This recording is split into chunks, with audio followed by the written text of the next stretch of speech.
नमस्कार दोस्तों, BR07 news channel में फिर से आप सभी का बहुत बहुत स्वागत है। तो दोस्तों, दरभंगा एयरपोर्ट लेकर आया मजदूरों के लिए खुशी, रोजगार के नए ठिकाने से हो रही है अच्छी कमाई। जी हां दोस्तों, दरभंगा एयरपोर्ट उत्तर बिहार के मिथिलांचल और सीमांचल के लोगों के लिए एक बेहतर विकल्प के रूप में सामने उभर कर आया है।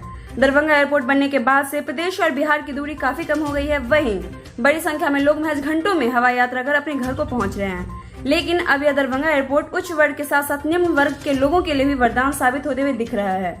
कोरोना की वजह से दूसरे राज्यों में काम करने वाले मजदूर अपने घर लौटने पर मजबूर हो चुके थे, लेकिन घर पहुंचने के बाद इन्होंने दरभंगा एयरपोर्ट से रोजगार मिलने लगा है।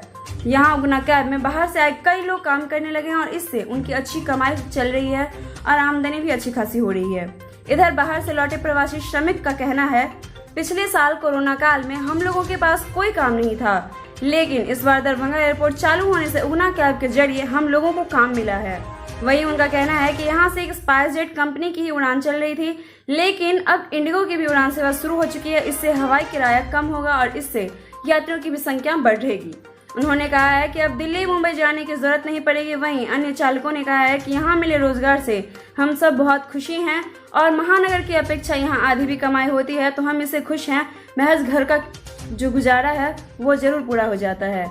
इन चालकों ने सरकार से दरभंगा एयरपोर्ट से और भी हवाई सेवा का विस्तार करने की मांग भी की है।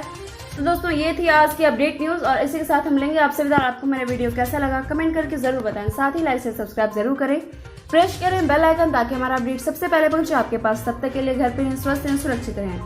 साथ ही आपसे मुझसे निवेदन है कि जितना हो सके शेयर जरूर करें और सबसे महत्वपूर्ण बात वो है सब्सक्राइब करना बिल्कुल ना भूलें और बेल आइकन जरूर प्रेस करें ताकि हर अपडेट समय के साथ हम आपके पास सबसे पहले पहुंचा सकें। शुक्रिया दोस्तों।